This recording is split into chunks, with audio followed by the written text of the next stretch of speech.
Təyyarə bugün dünyanın ən təhlükəsiz nəqliyyat vasitəsi hesab olunur. Hər il dünya üzrə milyonlarla uçuş həyata keçirilir və qəza ehtimalı avtomobil, motosiklet və digər nəqliyyat vasitələri ilə müqayisədə qat-qat aşağıdır. Bununla belə baş verən azsaylı təyyarə qəzaları çox vaxt yüzlərlə insanın həyatına son qoyduğu üçün uzun illər unudulmayan faciələrə çevrilir. Bugün Top 5-də dünya aviasiya tarixinin ən sarsıdıcı qəzalarından bəzilərini xatırlayacağıq. Həmin hadisələrdən cəmi bir neçə saniyə əvvəl kokpitdə qeydə alınmış son danışıqları dinləyəcəyik.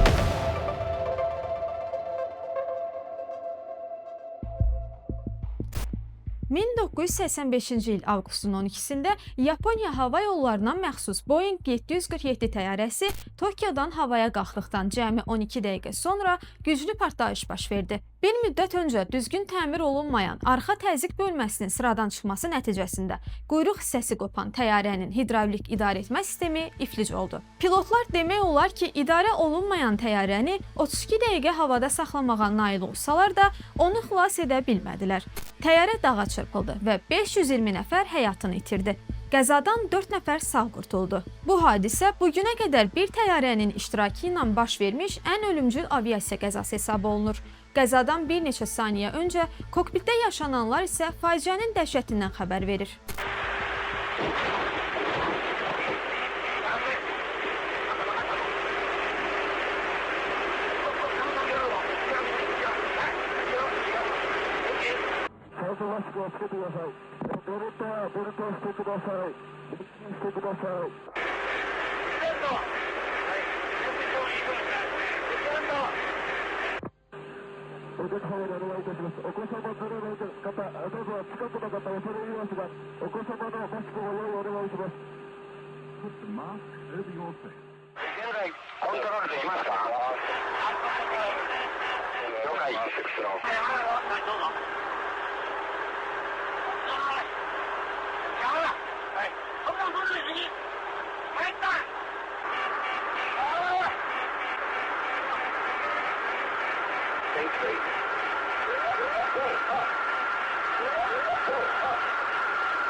Bu faciəni daha təsirli edən başqa bir məqam da var.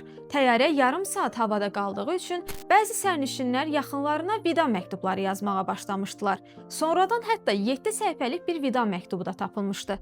2007-ci il yanvarın 1-də İndoneziyanın Adam Air şirkətinə məxsus Boeing 737 təyyarəsi Sulawesi yaxınlığında qəzaya uğradı.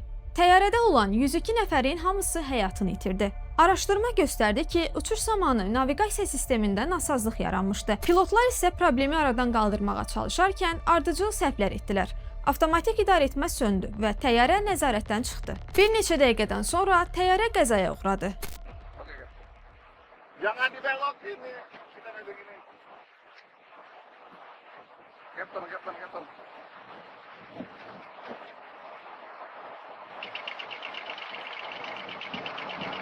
Aduh, cap. Ya.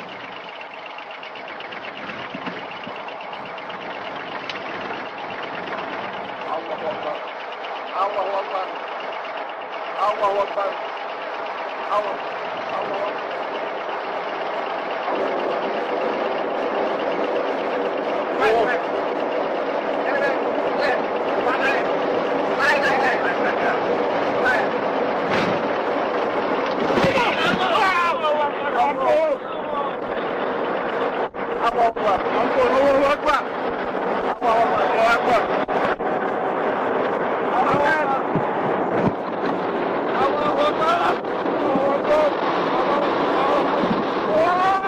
2010-cu il aprelin 10-da Polşa prezidenti Lech Kaczynski və ölkənin siyasi hərbi rəhbərliyini daşıyan Tu-154 təyyarəsi Rusiyanın Smolensk şəhəri yaxınlığında qəzaya uğradı.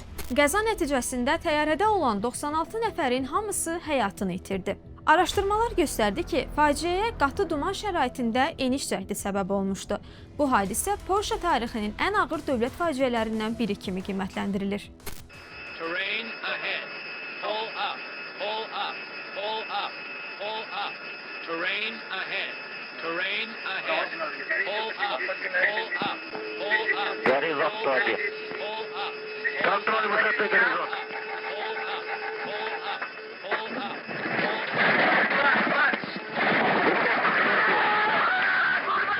1989-cu il iyulun 9-da United Airlines-a məxsus McDonnell Douglas DC-10 təyyarəsinin mühərrikində partlayış baş verdi. Pilotlar yalnız mühərriklərin gücünü dəyişərək təyyarəni istiqamətləndirməyə çalışırdılar. Iowa ştatında məcburi eniş edən təyyarə parçalandı. 296 nəfərdən 111-i həyatını itirsə də, 185 nəfərin sağ qalması aviasiya tarixinin ən möcüzəvi xilasetmə hadisələrindən biri hesab olunur.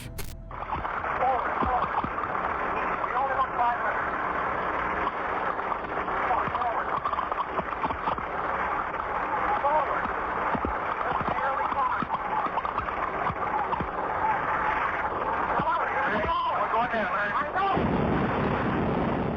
1986-cı ildə NBC radiosunun əməkdaşı Jane Dornaker həmişəki kimi helikopterdən canlı yayım edərək New York yollarındakı vəziyyəti dinləyicilərə çatdırırdı. Canlı yayım vaxtı helikopterdə texniki nasazlıq yarandı. 23 metr hündürlükdən Hudson çayına düşən helikopterdə olan hər kəs həlak oldu. Bu hadisədən sonra New Yorkdakı radio stansiyalarının əksəriyyəti yol məlumatlarını toplamaq üçün helikopterdən istifadəni dayandırdı.